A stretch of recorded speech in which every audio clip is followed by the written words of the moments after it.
Bismillahirrahmanirrahim. Assalamualaikum warahmatullahi wabarakatuh.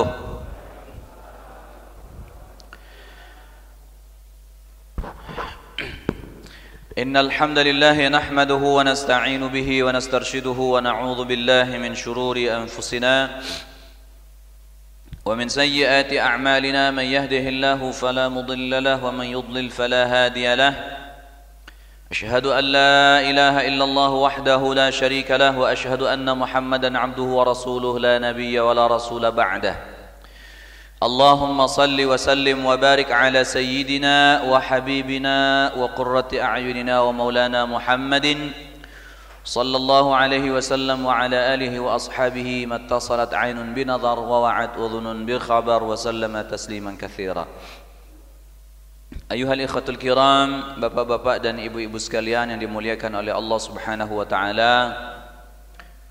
Puji serta syukur marilah senantiasa kita panjatkan kepada Allah Subhanahu wa taala atas limpahan karunia berupa nikmat iman dan Islam, nikmat sehat, nikmat kesempatan, nikmat panjang umur, nikmat negeri yang aman, tempat ibadah yang nyaman dan sahabat serta keluarga yang ada di sekitar kita. Salawat dan salam mudah-mudahan senantiasa tercurahkan dan terlimpahkan keharibaan junjungan kita yang mulia Nabi Agung Nabi Muhammad sallallahu alaihi wasallam kepada keluarga dan seluruh sahabatnya serta seluruh umatnya yang istiqamah sampai akhir zaman. Ma'asyiral muslimin yang dimuliakan oleh Allah Subhanahu wa taala, alhamdulillah kita berada di negeri yang damai, berada di lingkungan yang tentram, nyaman, tenang. Kita bisa melaksanakan salat subuh berjamaah dengan nyaman, dengan tenang. Namun saudara-saudara kita yang saat ini sedang berjuang membela tanah air mereka di Palestina, saat ini mengalami berbagai macam tindak kezaliman. Mereka juga manusia sama seperti kita, apalagi mereka juga adalah hamba-hamba Allah yang beriman. Masjid-masjid dihancurkan, tempat-tempat ibadah dirusak dan dihinakan, dan ini adalah sebuah permusuhan yang sangat dahsyat kepada Allah Subhanahu wa taala. Maka kita meminta kepada Allah semoga bangsa Yahudi, Israel, semoga Allah musnahkan dari muka bumi ini. Kaum Zionis semoga Allah hancurkan, Allah luluh lantakkan mereka, dan Allah berikan kemerdekaan kepada Palestina. Amin ya rabbal alamin.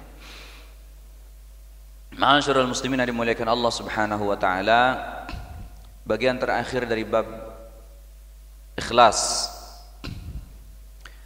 yakni sabda Nabi sallallahu alaihi wasallam,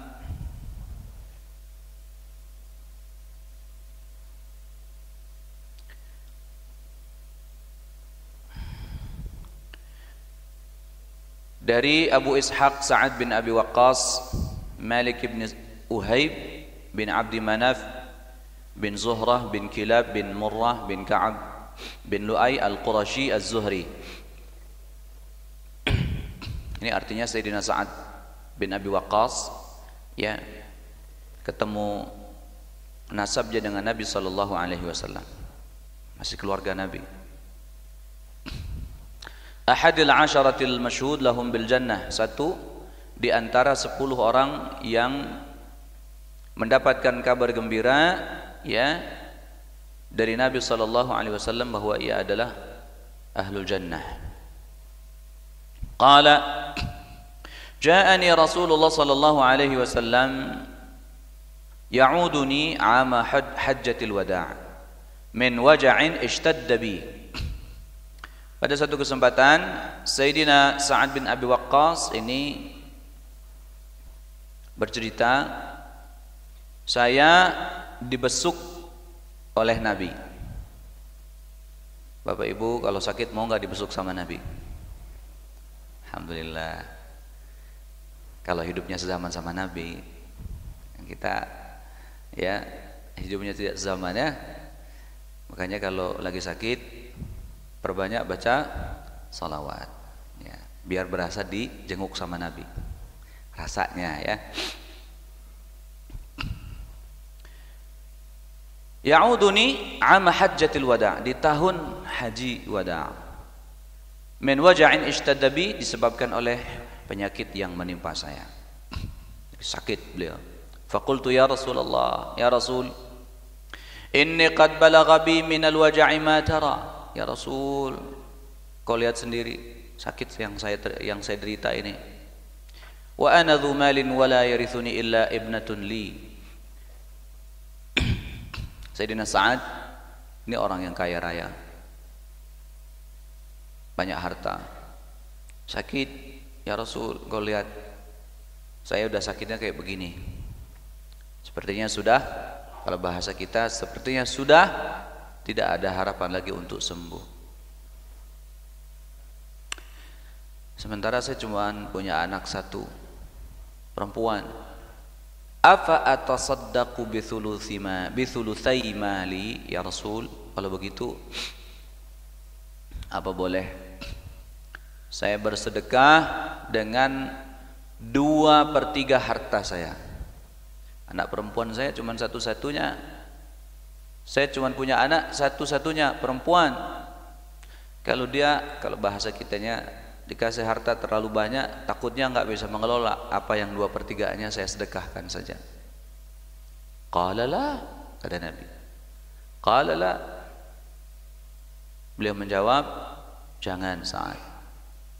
Qultu fasyatru ya Rasulullah, kalau begitu separuhnya ya Rasulullah. Ya, apa kata Rasul? Faqala la, jangan ya Sa'ad. Jadi Sayyidina Sa'ad bilang, ya Rasul, saya punya harta banyak, yang mewarisi cuma anak saya perempuan satu. Bagaimana kalau saya sedekahkan 2/3? Kata Nabi, jangan. Saya sedekahkan setengahnya? Jangan, kata Nabi. Luar biasa. Padahal Bapak Ibu sekalian, ya, kalau seandainya bukan karena bimbingan wahyu dan bukan karena bimbingan ya dari langit, bimbingan yang luar biasa, ya mungkin ya Madinah dikala itu membutuhkan lebih banyak ya dukungan finansial dari warganya, dari kaum muslimin, ya bisa-bisa saja. Tapi inilah bukti bahwa Rasulullah sallallahu alaihi wasallam la yantiqu 'anil hawa in huwa illa wahyu yuha. Semua atas bimbingan Allah Subhanahu wa taala. Jangan, kata Nabi. Qultu fathulutsu ya Rasulullah, bagaimana kalau sepertiga ya Rasul? Qala ats-tsuluts. Kalau sepertiga ya sudah sepertiga. Jadi kalau kita gimana Pak? Ini betapa dermawannya seorang bernama Sayyidina Sa'ad. Kalau mohon maaf ya, level kita ini masih berat untuk bisa sampai seperti beliau ini. Gimana Bu, Pak? Semuanya separuh. Jadi mulainya dari atas. Jangan. Kalau kita kan biasanya yang begitu kalau jual beli ya Bu, harganya berapa? 1 juta. Wah, mahal banget 1 juta.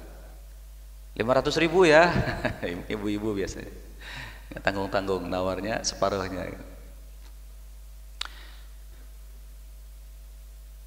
Sepertiga. Ats-tsuluts kata Nabi. Wats-tsulutsu katsir au kabir. Dan sepertiga itu banyak, sepertiga itu besar, gitu ya. Innaka antadhara warathataka aghniya'a khairun min antadharahum 'alatan yatakaffafuna an-nas. Sa'ad, sebenarnya kamu meninggalkan ahli warismu dalam keadaan berkecukupan itu lebih baik daripada engkau meninggalkan mereka dalam keadaan alatan, kesusahan, miskin. Yatakaffafunan nas, mereka menjadi beban orang lain. Wa innaka lan tunfiqa nafaqatan tabtaghi biha wajhallah illa ujirta 'alaiha.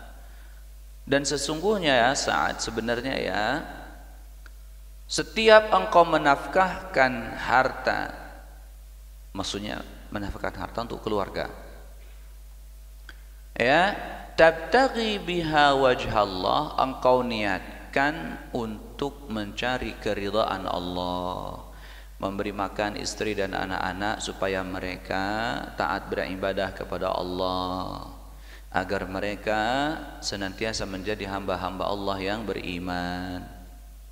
Itu artinya memberi nafkah mereka untuk mencari ridha Allah. Tapi kalau setiap kali diminta uang, ya mau nonton ke bioskop sama teman-teman, ya kan, apa film yang ditontonnya, udah sih ya, nggak usah pakai nanya film apa kayak film apa, yang penting kita have fun. Terus dikasih juga, ini namanya tidak karena Allah. Ya, kita mesti tanya, apa yang kamu lihat, kamu pergi dengan siapa, seperti apa, jam sholat apa bukan. Nah, jadi penuh dengan perhatian. Ya, ini sesuai dengan keridhaan Allah apa tidak? Illa ujirta 'alaiha. Jadi kalau engkau mencari nafkah, memberi nafkah untuk keluarga, ya, dengan niat dan dengan tujuan untuk mencari keridhaan Allah, maka engkau akan mendapatkan pahala atasnya. Hatta ma taj'alu fi fimra'atika, sehingga satu suapan yang kau suapkan ke mulut istrimu, ya, sehingga walaupun hanya satu suapan saja yang masuk ke mulut istrimu. Qala faqultu, maka kemudian Sayyidina Sa'ad itu berkata, ya Rasulullah, ukhallafu ba'da ashabi. Qala innaka lan tukhallafa fata'mala 'amalan tabtaghi bihi wajhallahi illa irtadta bihi darajatan wa rif'atan. Ya Rasulullah, apakah saya ini, ya, akan mendapat juga pahala yang dilakukan oleh orang-orang sesudah saya karena kebaikan saya? Ya. Ya. Apa kata Nabi sallallahu alaihi wasallam? Tidaklah satu amal yang engkau lakukan itu karena Allah dan kemudian diikuti oleh orang sesudahmu, kecuali itu akan menambah derajat dan juga tinggi derajatmu. Nah, maka kemudian Nabi sallallahu alaihi wasallam juga mendoakan, semoga, ya, setelah engkau tiada, orang-orang banyak mengambil manfaat dari kebaikan-kebaikan kamu. Nah, ma'asyiral muslimin yang dimuliakan oleh Allah Subhanahu wa taala, jamaah yang dimuliakan Allah Subhanahu wa taala, ini ada beberapa hikmah, ada beberapa pelajaran yang bisa kita ambil dari dialog antara Sayyidina Sa'ad dengan Rasulullah sallallahu alaihi wasallam. Ya, kok adanya di bab ikhlas, adanya di bab niat. Naam, Bapak Ibu yang dimuliakan Allah Subhanahu wa taala, bahwa hati kita, pikiran kita, motivasi kita, dorongan di dalam hati kita itu harus selalu berisi dengan kebaikan. Ya, kalau selalu berisi dengan kebaikan, maka akan selalu kebaikan yang muncul. Lihatlah bagaimana Sayyidina Sa'ad, bagaimana keikhlasan dan ketulusan dia. Ya, dia sih tidak ada niat bikin susah anaknya, sama sekali tidak. Kan dia udah siapkan, ya, harta yang sekian banyak itu untuk keturunannya. Tetapi dia juga berpikir bagaimana perjuangan Islam masih membutuhkan harta dia, sehingga dia mengatakan ya hal yang demikian itu. Hikmah yang kedua, jamaah yang dimuliakan Allah Subhanahu wa taala, adalah bahwa selagi harta dan kekayaan yang kita miliki adalah bertujuan untuk mencari ridha Allah, menafkahi istri dan anak-anak kita agar mereka bisa beribadah kepada Allah, maka itu bernilai pahala dan menambah kemuliaan kita di sisi Allah Subhanahu wa taala. Dan yang ketiga adalah setiap kebaikan-kebaikan yang kita lakukan dan kebaikan itu kemudian diikuti oleh orang-orang di sekitar kita, maka dia akan menjadi tambahnya pahala dan derajat kita di sisi Allah Subhanahu wa taala. Ya. Demikian Bapak Ibu ya. Nah, kita selesai jam 6:46. Tapi kalau belum 6:46 ada pertanyaan juga nggak apa-apa ya. Jadi yang penting 6:46 selesai gitu ya. Wa an Abi Hurairah an Abdurrahman ibn Sakhar. Jadi nama aslinya adalah Abdurrahman ibnu Sakhar, anaknya Bapak Sakhar.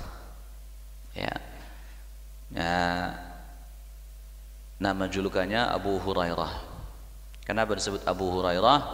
Karena Abu Hurairah ini salah seorang penggembala waktu kecilnya. Jadi sambil gembala kambing, sambil juga gembala kucing-kucingnya. Sampai ibunya panggil Aba Hurairah. Jadi dipanggil sama ibunya Abu Hurairah, bapaknya kucing. Qala Rasulullah sallallahu alaihi wasallam, "Inna Allah la yanzuru ila ajsamikum wala ila suwarikum, walakin yanzuru ila qulubikum." Kata Nabi sallallahu alaihi wasallam, Allah tidak menilai kalian berdasarkan penampilan jisim kalian, berdasarkan penampilan fisik kalian. Bukan. Ya, memang Bapak Ibu dimuliakan oleh Allah Subhanahu wa taala, kebanyakan manusia betul-betul serius memperbaiki fisiknya. Wala ila suwarikum, tidak juga kepada rupa cantik ataupun gantengnya kalian, bukan. Nah, ini semuanya, inilah telitinya Rasulullah sallallahu alaihi wasallam di dalam berbahasa. Allah tidak menilai kalian berdasarkan fisik. Biasanya kalau yang selalu perhatikan fisik, laki-laki apa perempuan, Bu? Umumnya laki-laki ya. Laki-laki pengen punya fisik yang bagus, berotot, ya, macho gitu. Wala ila suwarikum, dan juga tidak pada rupa kalian. Biasanya yang memperhatikan rupa siapa, Pak? Yang biasanya begitu perhatian dengan rupanya siapa? Ibu. Iya. Cari informasi detail di internet. Ngapain? Lagi cari resep awet muda. Masya Allah. Gonta-ganti kosmetik. Apa tujuannya? Lagi cari yang biar bikin glowing. Iya. Kata Nabi SAW, Allah tidak menilai antunna dari dua macam kesenangan dunia yang antunna perjuangkan. Bukan dari situ. Bukan dari badan yang kelihatan hebat, macho, berotot. Ya, bukan dari situ. Walaupun Nabi sendiri memiliki fisik yang luar biasa. Ya. Kalau bahasa kampung saya dulu seterek. Nah, kalau bahasa Indonesianya apa tuh? Seterek tuh bahasa apa tuh? Bahasa Belanda kali ya Pak Haji ya? Bahasa Belanda ya? Bahasa Jawa? Atau orang Belanda ngikut orang Jawa kali ya? Apa? Akan tetapi yang dinilai oleh Allah Subhanahu wa taala, wala yanzuru ila suwarikum walakin yanzuru ila qulubikum, dan di riwayat yang lain wa a'malikum, tapi yang dinilai oleh Allah Subhanahu wa ta'ala adalah hati-hati kalian. Yang dinilai oleh Allah adalah hatinya. Maksudnya apa? Keikhlasan, nilai yang ada di dalam hati ini, itu yang dinilai. Iya. Badan boleh kurus, badan boleh ringkih, mungkin sudah tidak kuat mengangkat beban-beban yang berat, tapi di dalam hatinya menggelora semangat jihad. Di dalam hatinya menggelora semangat berbagi untuk saudara-saudaranya yang kesulitan, kesusahan. Ya, silahkan dijawab dari hati yang paling dalam.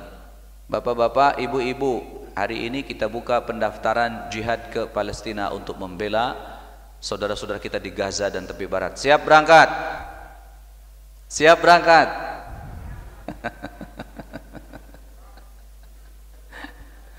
Ustadz, kan niat nggak usah diucapkan di lisan, di dalam hati doang. Ya terserah bapak ibu deh. Ya, jauh Ustadz, ya Allah. Ya, ini koreksi buat kita semua bapak ibu. Dan itu membutuhkan waktu untuk kita betul-betul memahami apa itu makna ikhlas, apa itu makna niat, motivasi di dalam hati. Jadi jemaah yang dimuliakan Allah Subhanahu wa ta'ala, Allah tidak menilai dari apa? Dari fisik dan juga dari rupa kita. Ya, secara fisik kita, secara kemampuan kita, oh kita nggak punya ini, nggak punya itu, nggak punya kemampuan ini, nggak punya kemampuan itu. Tapi kalau niat ada di dalam hati, semangat ada di dalam hati, maka itu yang dinilai oleh Allah. Ya. Makanya ada satu sabda Nabi sallallahu alaihi wasallam yang diriwayatkan oleh Sayyidina Bakrah bin Nufai bin Al-Harith, ya, Al-Thaqafi, bahwa Nabi bersabda begini, "Idzal taqal muslimani." Ini adalah contoh konotasi yang, ya, contoh perumpamaan yang negatif, ya. "Idzal taqal muslimani bisayfihima fal qatilu wal maqtulu finnar." Kalau ada dua orang mukmin bertemu dengan pedang mereka berdua, maksudnya padu. Padu itu apa, Bu? Padu itu apa, Bu? Paduan suara? Bukan. Padu itu ya bertengkar. Tapi bertengkarnya secara fisik, pakai pedang, berarti perang, gelut, gulat, ya, berkelahi. Susah banget nyari kata berkelahi. Berkelahi. Maka kata Nabi, fal qatilu wal maqtulu finnar. Orang yang membunuh dan yang terbunuh dua-duanya masuk neraka. Sahabat langsung kaget. Ya Nabi, ya Rasul, hada al-qatil. Ini kalau yang membunuh oke lah, kami faham. Tapi bagaimana dengan yang terbunuh? Kan dia menjadi korban. Qala, beliau menjawab, innahu kana harisan ala qatli sahibihi. Yang terbunuh ini, kalau bahasa kitanya, sebenarnya ketiban apes doang, kurang kuat. Tapi sesungguhnya dia juga ingin membunuh saudaranya. Nah, inilah haramnya, ya, kita punya niat yang buruk terhadap seorang muslim. Makanya bab setelah ini luar biasa, Riyadhus Shalihin, tamannya orang-orang saleh. Kalau kita ingin berada dalam suasana penuh dengan kebahagiaan, jalan-jalanlah kita di tamannya orang saleh, yaitu ikhlas. Dah, bab kedua itu taubat. Dan ternyata para ulama menyebutkan at-taubatu minadz-dzambi wajib. Taubat itu, ya, taubat dari semua dosa itu wajib. Taubat itu apa? Dari yang kecil ataupun yang besar, termasuk di antara yang zahir ataupun yang batin. Bertaubat dari dosa-dosa yang zahir ataupun yang batin. Banyak di antara manusia pandai bertaubat dari perkara yang zahir. Ya Pak. Oh, kamu sekarang sudah rajin ke masjid ya. Alhamdulillah. Sudah tidak pergi ke tempat itu lagi. Alhamdulillah. Secara zahir sudah bisa bertaubat. Tapi bagaimana taubat batin kita? Bertaubat dari hasad, bertaubat dari sifat dengki, bertaubat dari sifat dendam kepada sesama muslim, bertaubat dari sifat-sifat buruk kita, dari iri hati, dari sombong, dari ria. Sampaikan penyesalan itu kepada Allah. Ya Allah, hamba menyesali, hamba tidak mau melakukan itu lagi, hamba tidak mau punya sifat itu lagi ya Allah. Kenapa sampai terjadi dia bertemu dengan saudaranya dengan pedangnya? Karena ada tadi harisan, kata Nabi, kana harisan ala qatli sahibihi, karena dia juga bersemangat untuk membunuh saudaranya, maka dia juga ikut masuk neraka walaupun dia yang terbunuh. Apalagi di akhir zaman ini Bapak Ibu. Di akhir zaman ini ya ada satu hadis yang panjang sekali. Salah satu ya cuplikannya adalah di akhir zaman jika terjadi gonjang-ganjing, fitnah, perang di antara sesama muslim, ya, maka amalan terbaik kata Nabi sallallahu alaihi wasallam ya adalah menumpulkan pedangnya. Ya, falyadukku bisayfihi 'alal hajar bihaddihi. Ya, dipukulkan pedangnya itu ke batu sampai tumpul. Ya, karena di hari itu nanti al-maqtulu khairun minal qatil, orang yang terbunuh lebih baik daripada yang membunuh. Orang yang terbunuh lebih baik daripada orang yang membunuh. Fal jalisu khairun minal qaim wal mashi khairun minal rakib. Ya, orang yang duduk lebih baik daripada yang berdiri, orang yang berjalan lebih baik daripada yang menaiki tunggangan. Artinya apa Bapak Ibu dimuliakan Allah? Hati-hati kita, ya, hati-hati dengan hati kita ini. Nah, hati-hati dengan hati. Itu judul ceramahnya Agim sama siapa dulu tuh? Nah, itu bagus sekali. Nah inilah, jadi kalau bicara ikhlas Bapak Ibu, bicara manajemen qalbu, ya Pak Haji ya, manajemen qalbu. Bicara ikhlas, bicara manajemen qalbu. Bukan manajemen retorika. Oh enggak apa-apa, bagus, baik ya, enggak apa-apa, saya ikhlas. Bukan, itu retorika. Tapi yang sesungguhnya ada di dalam hati. Dan hati inilah yang kita sebut ketulusan. Ikhlas itu tulus. Tulus karena Allah saja. Itulah ikhlas. Makanya surat yang ke berapa Ibu? 112 ya. Surat 112, surat Al-Ikhlas. Qul huwallahu ahad, Allahus samad. Katakan Allah adalah yang Maha Esa. Allah itu cuma satu. Jadi kalau kita niat karena Allah, ya Allahnya cuma satu, hanya untuk Allah, tidak ada yang lain. Allahus samad, dia tempat kita menggantungkan segala harapan kita. Jangan berharap kepada manusia, jangan berharap kepada yang lain, berharaplah hanya kepada Allah. Mintalah pertolongan hanya kepada Allah. Begitupun di dalam beramal, jangan mengharapkan nanti kita dapat ini, dapat itu, memperoleh ini dan itu, jangan. Nah itu ya, jadi ketulusan kita, keikhlasan kita di dalam beramal. Jadi mafhum mukhalafahnya Bapak Ibu sekalian dari hadis yang tadi kita baca itu. Apa itu mafhum mukhalafah? Mafhum mukhalafah itu pemahaman terbalik. Jadi kalau orang yang punya niat yang buruk kepada saudaranya muslim, dia juga akan diganjar dengan neraka. Bukan kampanye ya. Enggak. Kebetulan ada calon presiden namanya Ganjar ya. Nah, bukan kampanye. Ya, orang yang punya niat yang buruk, ya, dengan kepada sesama muslim, ini dia akan mendapatkan balasan neraka. Begitu sebaliknya, mafhum mukhalafahnya, paham terbaliknya. Kalau dia punya niat yang baik, ya, dia punya niat yang baik, maka dia pasti akan mendapatkan surganya Allah Subhanahu wa ta'ala. Jadi niatnya harus selalu baik, ya. Baik, ini apa namanya, bab atau bagian ikhlas, ya, babul ikhlas dari kitab Riyadhus Shalihin. Sebelum kita bergeser ke apa namanya, lembar-lembar berikutnya, kami persilahkan Bapak Ibu yang ingin bertanya, supaya tetap ada pertanyaan, ya, biar gak penasaran.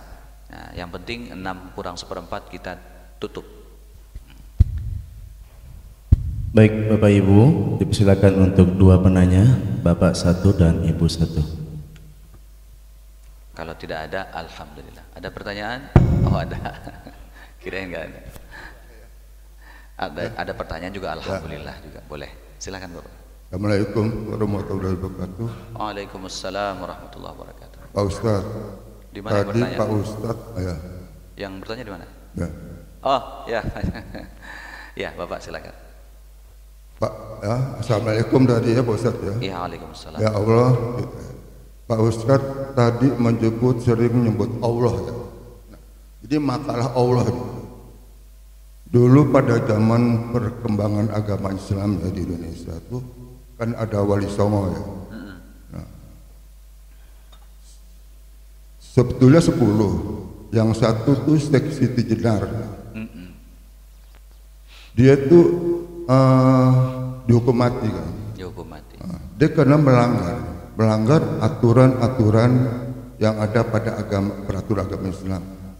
Dia mengatakan bahwa Allah itu X, ya. Sebetulnya Allah tidak boleh kan. Oh Allah ini itu kan. Ya. Akhirnya kan dia terlalu berani dan melanggar Allah ini, partikelnya ini. Akhirnya dia itu dihukum mati. Dihukum mati. Ya, Wali Songo ya. Ya, Pak Ustadz juga tahu ya.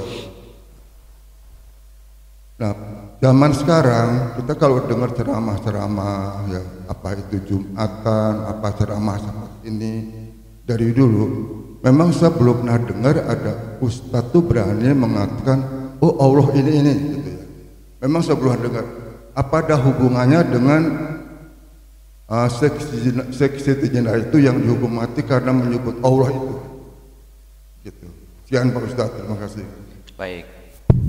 Kita beri kesempatan untuk ibu-ibu, ada? Kalau tidak ada, satu lagi penanya, Pak Putu, silakan. Terima kasih Pak Moderator. Bismillahirrahmanirrahim. Assalamualaikum warahmatullahi wabarakatuh. Waalaikumsalam warahmatullahi Tadi wabarakatuh. disampaikan Pak Ustadz bahwa keikhlasan, ketulusan itu muncul dari lubuk hati yang paling dalam. Tapi kalau kita lihat dalam jenis hati, itu ada hati yang bersih, ada hati yang kotor, ada hati yang belum ada keteguhan hati, masih dibolak-balikkan. Bagaimana untuk menuju puncak atau derajat daripada hati yang bersih ini dalam rangka meningkatkan hubungan vertikal dan hubungan horizontal. Artinya vertikal itu kepada Allah SWT dan horizontal adalah sesama manusia. Itu yang pertama. Yang kedua, saya ingat ini agak relevan kaitannya dengan apa yang disampaikan tadi, sedekah. Ada umat nanya sama Rasul, "Hai Rasul, apa sedekah pahala yang paling besar?" Rasul menjawab, sedekah yang paling besar adalah jika engkau adalah kondisi sehat dan sebenarnya engkau pikir. Apa makna itu? Jawaban dari Rasul itu.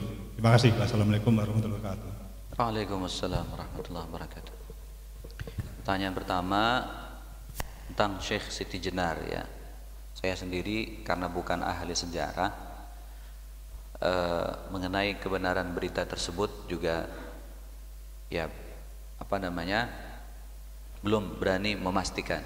Tetapi itu memang sejak kita kecil dapat pelajaran itu di pesantren ya, di sekolah, dapat cerita dari guru-guru ngaji kita, saya sampai pada kesimpulan bahwa itu disebabkan oleh penafsiran yang menyimpang dari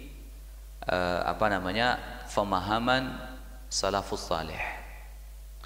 Jadi begini Bapak Ibu, kita di dalam hidup beragama ini harus memiliki mata rantai yang jelas di dalam pemahaman kita.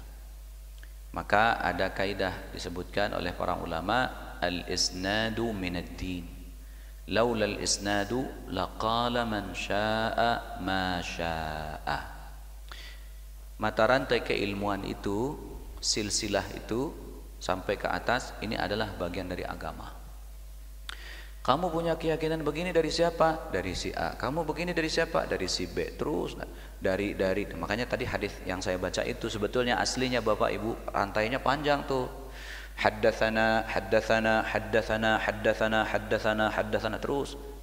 Kalau dari atas kalimatnya begitu, tapi kalau dari bawah an naik ke atas an Rasulillah sallallahu alaihi wasallam. Atau kalau itu perkataan sahabat, ya berarti mentok di sahabat. An sahabat siapa gitu ya. Itu namanya athar. Ya. Kalau bunyinya teks hadis seperti itu.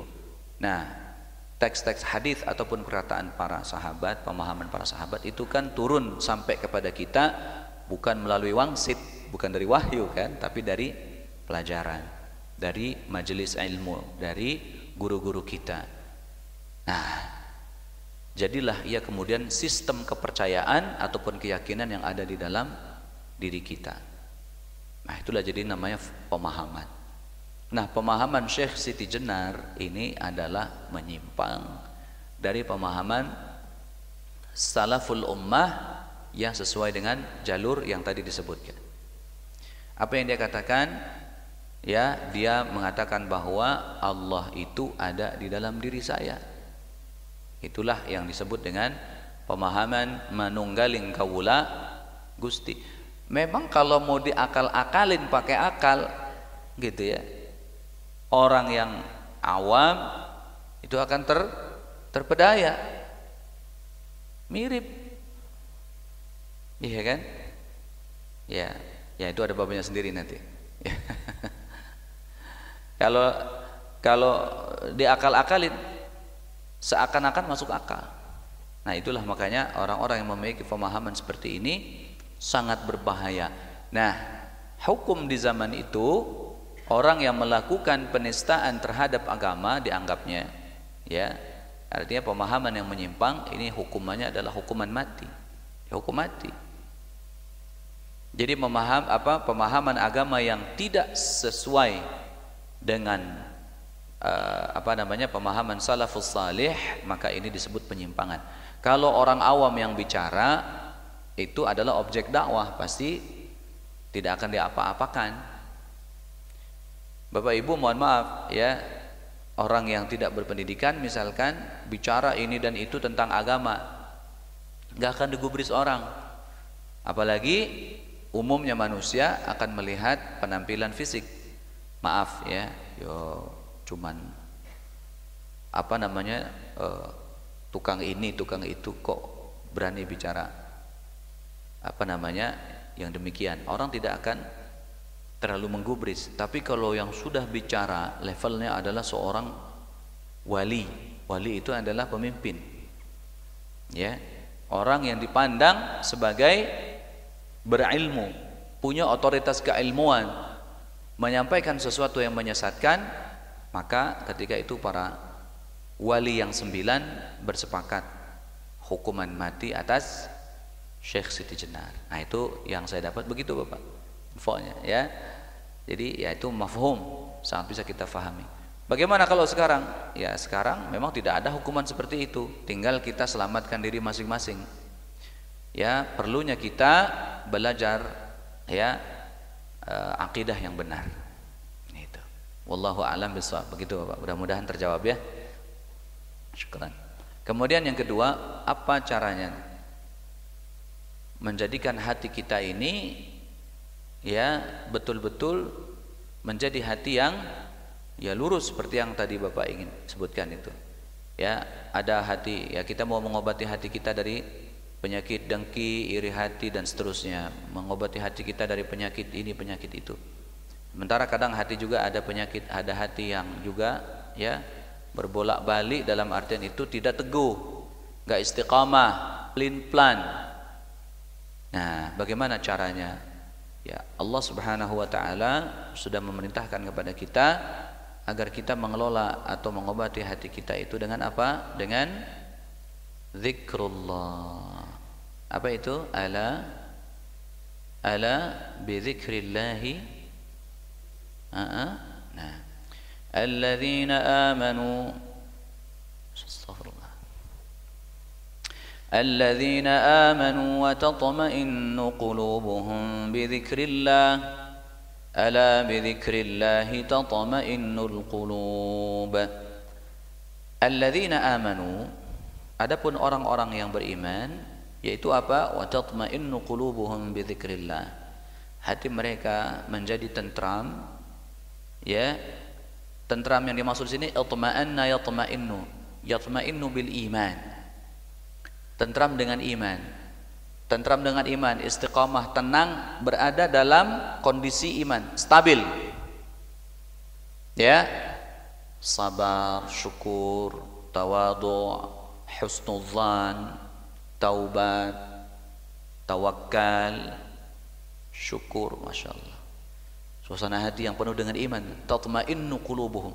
Hatinya itu tenang. Tenang dalam apa? Bukan cuma tenang, ya tenang-tenang aja. Ada anak jatuh, ya biarin aja tenang. Bukan itu yang dimaksud tenang itu, Bapak Ibu. Yang dimaksud tenangnya tatma'innu bil ya wa qulubuhum mutma'innum bil iman. Ya ayyatuhan nafsul mutmainnah. Itu yang dipanggil sama Allah. Wahai jiwa yang mutmainnah, jiwa yang tatma'innu, tenang. Ya, tenang di sini adalah tenang berada dalam ya gelombang iman. Ya, dalam keadaan iman. Apa? Bidzikrillah. Hatinya itu berada dalam keadaan iman manakala berada dalam situasi zikrullah. Zikir kepada Allah. Ibadah yang tidak mengenal waktu dan tempat, itu adalah zikir dengan hati. Ibadah yang tidak kenal waktu dan tempat, baik itu dalam keadaan berhadas ataupun tidak berhadas, baik dalam keadaan suci ataupun berhadas. Bahkan saat hadas besar sekalipun, zikrullah tidak boleh kita tinggalkan. Sebagian orang ketika sedang berhadas, apalagi sedang junub, tidak mau zikir. Keliru. Zikrullah boleh dilaksanakan di saat apapun, bahkan saat dia sedang junub sekalipun, dia tetap harus zikrullah. Berpahala, berdosa, tidak. Ala bidzikrillahi tatma'innul qulub. Ketahuilah, dengan zikrullah hati menjadi mutmainnah. Hati menjadi mutmainnah. Kalau saya artikan tenang, kadang-kadang artinya suka beda ya. Tenang itu artinya kalem, diam. Mutmainnah itu berada di saat apa ya? Gelombang masa di mana kita itu benar-benar beriman kepada Allah. Khusyuk itu artinya juga mutmainnah.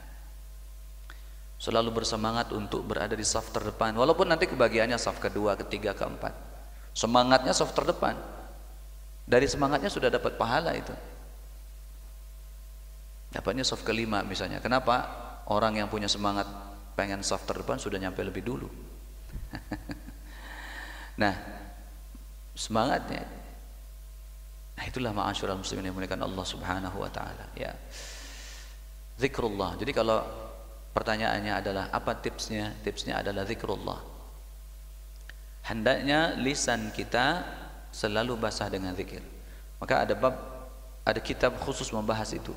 kitab Al-Adhkar, di muqaddimahnya disebutkan hendaknya setiap muslim ya mendawamkan zikrullah dengan lisannya walaupun hatinya masih lalai. Ada sebagian orang yang tidak mau zikrullah, zikir dengan lisan tapi kok hatinya lalai. Masih bagus daripada tidak zikir sama sekali. Karena untuk sampai pada derajat ya hati yang betul-betul khusyuk ya, itu membutuhkan tarbiyah, membutuhkan tadrib, dilatih terus menerus. Naam, jadi tipsnya itu Bapak, ya, zikrullah. Basahkan lisan kita dengan zikrullah. Kemudian saya kurang takut salah paham tadi pas kebetulan Bapak bertanya, saya pas lagi nyatet pertanyaan pertama. Pertanyaan kedua saya kurang paham, boleh diulang lagi Bapak? Maaf. Menghambat waktu enggak? Enggak, masih ada waktu. Iya. Iya, Bapak. Dia ada salah satu umat itu menanyakan kepada Rasulullah. Hei Rasulullah, sedekah apa yang sedekah mana yang pahalanya paling besar? Sedang Rasulullah menjawab, jika engkau masih sehat dan sebenarnya engkau pikir, apa itu makna itu Pak Ustaz? Sedekah di saat sehat, ya lebih baik, ya. Bapak Ibu yang dimuliakan Allah Subhanahu wa taala, wallahu a'lam, ya. Jadi saya pernah membaca salah satu penjelasan ya ataupun tafsir ya dari surah At-Tin bagian terakhir. Ya mungkin ada korelasinya dengan pertanyaan Bapak, wallahu a'lam, tapi hakikat dari yang ditanyakan tadi mungkin kebetulan pas, mungkin tidak. Di surah Al-Tin ayat terakhir itu Ibu, illal ladzina amanu wa 'amilus salihati falahum ajrun ghairu mamnun. Ya, kecuali orang-orang yang beriman. Orang-orang yang beriman ya dan orang-orang yang beramal saleh, lahum ajrun ghairu mamnun, mereka mendapatkan pahala yang tidak ada putus-putusnya. Kenapa Nabi katakan sedekah yang paling baik kamu lakukan adalah di saat sehat? Karena ini menjadi cerminan dan akan menjadi investasi yang sangat berharga di saat nanti kita sakit. Jadi kalau bicara amal di waktu sehat, bukan cuma sedekah, salat di waktu sehat lebih baik di saat salat waktu sakit. Begini Bapak Ibu, ini bukan berarti orang sakit terus pahalanya berkurang, bukan, malah pahalanya berlipat-lipat. Kenapa Bapak Ibu? Karena amalan yang kita lakukan di saat kita sedang sehat, begitu saat nanti kita sakit, semua pahala dan semua amal saleh yang kita lakukan di saat kita sehat, begitu kita sakit sudah tidak bisa melakukan lagi, pahala itu terus Allah berikan kepada kita, nggak ada putus-putusnya. Itulah yang dimaksud falahum ajrun ghairu mamnun. Di saat sehat perbanyak amal saleh. Di saat kaya, di saat masih punya banyak harta, kita perbanyak sedekah. Kenapa? Karena itu nantinya akan menjadi investasi yang sangat menguntungkan dan sangat luar biasa, memiliki durasi yang tidak ada ujungnya. Falahum ajrun ghairu mamnun. Begitu jatuh miskin, sudah tidak punya apa-apa lagi, ataupun tidak sudah sebanyak dulu hartanya, walaupun sedekahnya cuma 5.000, walaupun sedekahnya cuma 10.000, pahalanya sama ketika dia saat masih bersedekah 1 juta, 2 juta, 5 juta, 10 juta dan seterusnya. Kenapa? Karena Allah tadi menilai dari niat di dalam hatinya, dan sudah terbukti. Sudah terbukti di saat dia sehat dia gemar bersedekah. Sudah terbukti di saat dia sehat dia gemar puasa. Sudah terbukti di saat dia sehat dia rajin duduk di majelis ilmu. Sudah terbukti di saat dia sehat dia rajin tahajud. Sudah terbukti di saat dia sehat dia rajin membaca Al-Quran. Begitu sakit semuanya sudah tidak bisa dia lakukan. Ya, jujur Bapak Ibu, kalau kita melihat ya orang tua kita sedang sakit, rasanya hidup ini tidak, duduk di sini pun saya rasanya tidak pantas. Saya merasakan bahwa saya belum bisa menjadi apa-apa. Ya Allah, mulut sudah tertutup dengan saluran nafas, makan pun sudah dengan selang. Ya, mohon doanya Bapak Ibu ya. Nah, di saat itu lisan sudah tidak bisa lagi berzikir.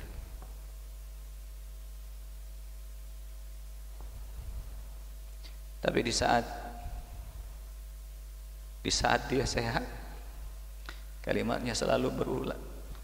Zikrullah. Di saat sehatnya dia selalu hadir di majelis ta'lim. Waktu masih komunikasi, beliau bilang kalau sehat pengen ikut di majelis ilmu lagi, duduk keliling dengerin ceramahnya kiai ini, dengerin ceramahnya ustadz ini. Namun sekarang itu hanya angan-angan, keinginan, terbaring tidak berdaya. Kita sebagai anak pun tidak bisa berbuat apa-apa selain hanya berdoa. Nah, mudah-mudahan itu termasuk di antara falahum ajrun ghairu mamnun. Pahala masih terus mengalir walaupun sudah tidak bisa apa-apa. Betul yang tadi Bapak sampaikan. Nabi pernah menyampaikan bahwa sedekahmu di waktu kamu sehat masih lebih bagus daripada ya nunggu atau menundanya nanti kalau sudah sakit. Nah, jadi maksudnya bukan berarti orang yang sakit beramal pahalanya kurang, justru bertambah-tambah. Maaf, ada pepatah dulu kalau nasihatkan beberapa orang awam, ayo sholat nanti aja kalau sudah tua, gitu. Padahal sholat di waktu masih muda lebih baik. Begitu Bapak Ibu ya. Allah alam bisa. Nah, sudah hampir jam 6:15. Bapak Ibu, mohon maaf ya kalau saya sedikit terbawa suasana. Saya minta hadiah Fatihah dari Bapak Ibu untuk ibu saya saat ini di ICU lagi berjuang. Saya sebagai anaknya tentu menginginkan yang terbaik. Kalau sehat, yang terbaik tentu itu adalah harapan semua anak. Tapi Allah punya rencana yang kita tidak tahu. Maka semuanya kita serahkan kepada Allah, memohon kemurahan kasih sayang Allah. Allah Subhanahu wa taala memberikan semua yang terbaik menurut Dia. Semua kita milik Allah dan semua yang terjadi dalam kehidupan kita itu atas kehendak Allah Subhanahu wa taala. Mohon keikhlasannya, dihadiahkan Fatihah ini untuk ibu saya. Mohon keikhlasan Bapak Ibu sekalian. Namanya Zubaidah binti Ahmad Suhari. Al-Fatihah. A'udzu billahi minasyaitonir rajim. Bismillahirrahmanirrahim. Alhamdulillahi rabbil alamin arrahmanir rahim maliki yaumiddin. Iyyaka na'budu wa iyyaka nasta'in ihdinas siratal mustaqim. Siratal ladzina an'amta 'alaihim ghairil maghdubi 'alaihim waladdallin. Amin. Terima kasih Bapak Ibu sekalian, semoga Allah mengabulkan doa kita, hajat kita, munajat kita, dan mengampuni dosa-dosa kita, meninggikan derajat kita, dan memberkahi setiap usaha-usaha kita. Amin ya rabbal alamin. Barakallahu fikum. Mohon maaf jika di dalam penyampaian saya banyak hal-hal yang kurang berkenan, dan saya mohon ampun kepada Allah jika saya terpeleset lidah, dan Allah semoga senantiasa bimbing kami semua berada di jalannya yang lurus.